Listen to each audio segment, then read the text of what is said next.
Hello, this is Gabi from the Berroco Virtual Yarn Tasting, and in this video I would like to share a few ideas with you of what we will actually be doing with our little yarn tasting balls from Berroco. So if you take a look at what we have in front of us, it's a little bit wild right now. There are the yarn samples, the vibe and the outer wool, the mantra, indigo and estiva. So I hope you have them by now, and if not, they will be on their way. And the only other thing you really need is needles, and I put out a bunch of needles here to tell you really anything goes, whether you like bamboo or metal or what have you, you know, whether they're circulars or straights. I have here my childhood straights, which I haven't used since my childhood, but still, I still have them. You never know. So anything goes, or you know, you will need for the samples, you will need needles from 2 for the ultra wool. Let me just take them out here. So the ultra wool is the finest yarn right here, and you will need a size 2 or 3 for the ultra wool. And then I think the thickest, oh yeah, the thickest yarn is the estiva, and it asks for I think up to 11. It has a range of recommendations, but with the tape yarn you want to work a little bit more loosely. So needles from 2 to 11, have them ready, and that's pretty much all you need. Everything else is a bonus. Berroco's estate, I spoke with a few people and they all said, you know, people can pretty much just do whatever they feel like. So I have made a very tiny little sample here. If you just want to cast on 20 stitches and knit garter, that's a very simple start and a lot of fun. The idea is really that you explore the yarn, you know, feel the yarn, see what it feels like when you actually knit with it and work with it, okay? And then try out if, and everything else is pretty much just goes from there. So you can knit a few patterns or shapes and things like that. So I just want to show you a few samples or examples here of what you can do. If you say, well, I would like to have some ideas on things that I can do. Let me just clean up this big, the things that we don't need here. I just leave the yarn out so to look at, because it's so pretty. And once you get going, so take some time to just, when you get the yarn, just feel it. And then glide over your fingers and feel how soft it is. Explore it, see the stretch of it. You know, the mantra with a little bit of a squish, the bouncy ultra wool, and then this magic 100% linen and indigo. You know, linen is always not, you know, just feel it. This to me is the best linen I've worked with so far, because it doesn't have the stiffness that comes naturally with linen. Beautiful.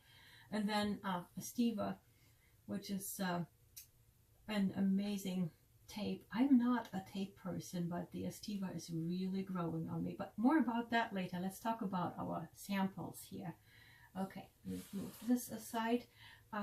In the files section, you will find a document. I called it What Shall We Make Then? Okay, so if you don't just want to stop at doing garter, then there are a few suggestions that I have ready for you in this document. And the first one is, let me just say this up front, we have samples for knitters and for crocheters. So the first examples for knitters is a bunting flag. So we have this right here, and I'll show you what it is. I provide the instructions here for knitting these little flags, and they are all the same. So let me just show you here on one. You start here at the tip, and then you increase every 4th row, and you stop when you have 20 stitches on your needle. And you can continue if you want. So this is just a funny idea, but I want to show you one thing that I thought is really interesting with those little flags. Let me just put those here together like this. If you put the flags out next to each other, you can see, so the flags are all knitted with the same stitches, the same rows, and if you can see not just the different textures of the yarns, but also the size. Take a look. Here's the ultra wool and the mantra, the indio, the estiva, and last not least the vibe. And take a look at the difference in size. Isn't that interesting? So what we learned from here is that if you use the same pattern, you can actually see the difference in gauge right there. What can you do with it? Well, number one, you can line them up. If you make all 5 of them, you can line them up, just tie them together, and you have this beautiful little bunting flag that you can put up on the wall as spring decoration. Or you can put them together like this and put one of those book rings through the corner right here. And there will be pictures of that on the website. I forgot to get the book ring ready. So just put a book ring through it here, and then you can have this with your projects bag for this spring and summer season, and have the references always ready. So if you talk to your friends and say, oh, this is what ultra wool sounds. Oh, you don't know the new mantra? This is what it looks like. And here's the indio. Compare that when you go to the store, or here, you know, for example, the estiva, when it looks knitted, what are you doing with it? And it just looks fun. So you have a useful but also fun little flag to add, to hang on your project bag. All right, then you can get more serious. I made, for each of the yarns, I made a swatch. And this is, I call it the M&M Swatch, which means it's meaningful but minimal. Most people don't like to make swatches, but they tell you so much about gauge and how the yarns act in, you know, once you block them and things like that. So it's so critical to do those things. So I'm in this document providing a suggestion for the M&M Swatch. And how it works, let me just see if I can show you this. Take the recommended gauge information, and then you add 2 stitches on both sides in stockinette, and 2 rows to the top and the bottom, and then you surround that with 3 rows of 4 rows of garter stitch and 3 rows of garter to both sides, and that will give you a swatch like that, which you then can measure very easily right here. So this is like, you have the width and there are some extra stitches there, but it lies flat with the garter, okay? And you can measure the proper lengths for 4 inches, but you have a few extra rows here so that they don't get into your way or skew the results. So minimal and meaningful, and the instructions again on how to calculate it are in the document right here. And so I just flip through this. So this is the estiva, and here is the swatch for the mantra, the swatch for the indio, the swatch for the vibe, and the swatch for the ultra wool. You see that they are not perfectly the same size, which means I still need to adjust my needle size a little bit. But the benefit of making those is that you can feel, you know, they are big enough that you can actually get an idea of the fabric. So this is, for example, the Estiva, and it stretches, okay, but it's still nice, and it has a nice drape if you see it like this, okay. And then this here, the Mantra, is just, you know, the drape is just absolutely stunning. It's a light fabric, but with a beautiful drape. Here's the Indio, and look at the sheen that you get from the linen. I'm not sure if it shows on the video. The sheen is just absolutely stunning. Is it as soft as the Mantra? No, absolutely not, because it's linen, okay? But it's the fabric is just perfect drape and beautiful sheen. The vibe is so cuddly. It feels like fleece, but it's clearly knitted fabric. So this is just the cuddle monster in my opinion. And here's our happy, bouncy Ultra Wool. I think it has exactly the same characteristics as the Ultra Wool and the Ultra Wool DK. One thing I like about it is you know, it gets back, and you can probably see this here. It pulls back into shape very easily, and it's just very even and super soft. So you can't even tell that this is wool. Absolutely amazing. So then I have one last one for the knitters, which I call the Doodle Swatch. And the Doodle Swatch is pretty much a swatch that where you let me just put this aside quickly. I cast on 20 stitches, and then I just go and I just knit what comes to mind.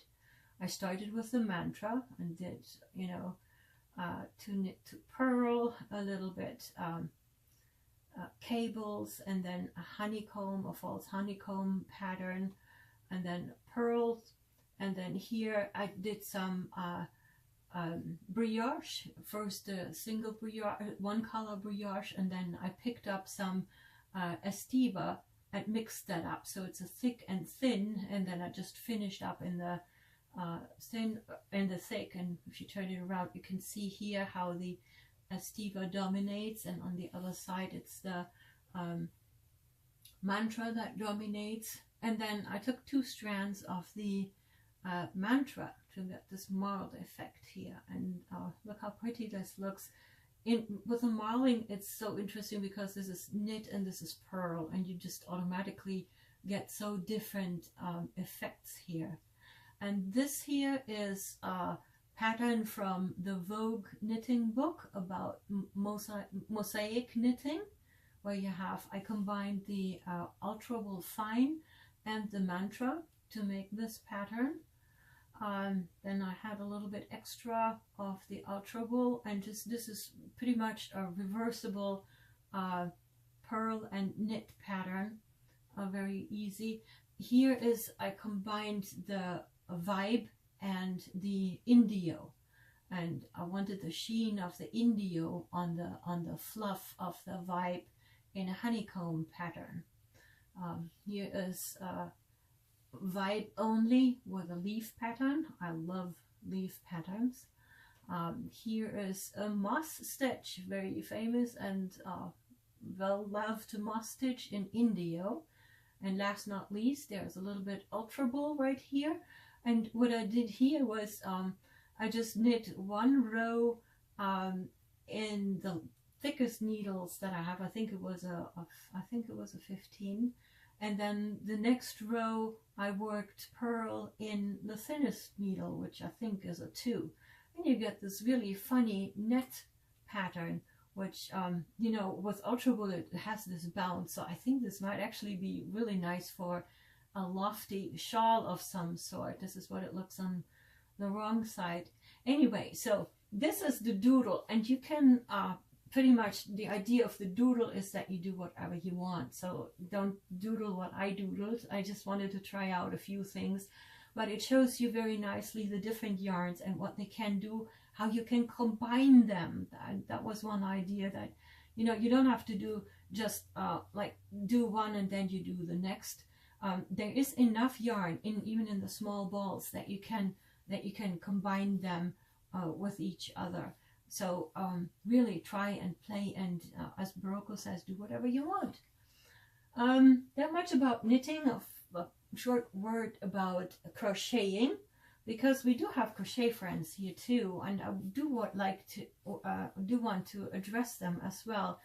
For crocheting, there is one pattern that I always use for crochet swatching, which is Alison Green's Marietta bookmark.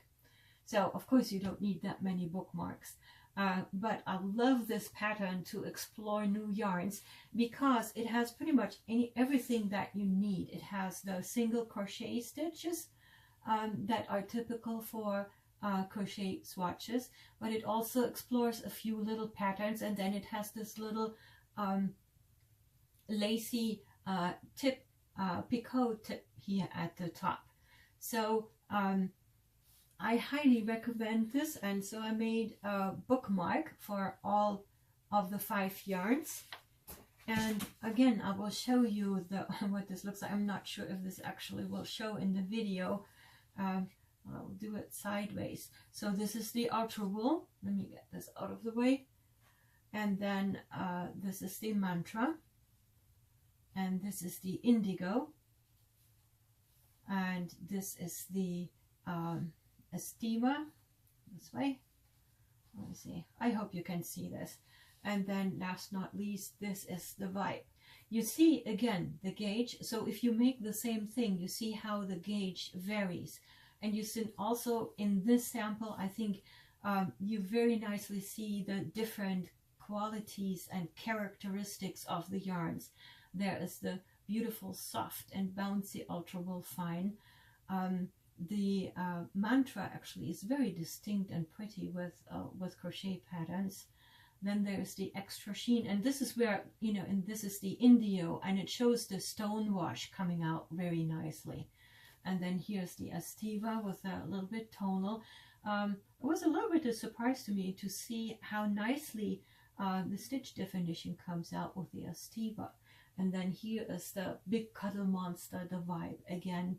So I would not go for stitch definition, but if you look at the larger scale of it, it has a beautiful, for example here, if you look at that, you get a very pretty expression in shapes. So if you play with shapes, if you're a crocheter, that's perfect. Okay, last not least, there is one alternative to that. Of course, you can, with crocheting, usually the gauge recommendation is to do single crochet. That's a no-brainer. You just do a single crochet. I suggest +2 or in total of +4 stitches, and then +2 rows to get a good gauge measure. But I think something like that is probably a little bit more fun. Also, Amy suggested the petunia blossom, and I had not heard of that. It's a pattern, a free Berroco pattern from Ashley Palumbo, and what it looks like is it looks like this. So basically, you crochet in the round and have these half double crochet that stick up a little bit because you just go through the front, and here is your perfect coaster for cups. But since they are flowers, if you make them out of the different yarns, you can expect to get the different shapes. So the ultra wool is probably smaller, and then everything in between until to get to the petunia.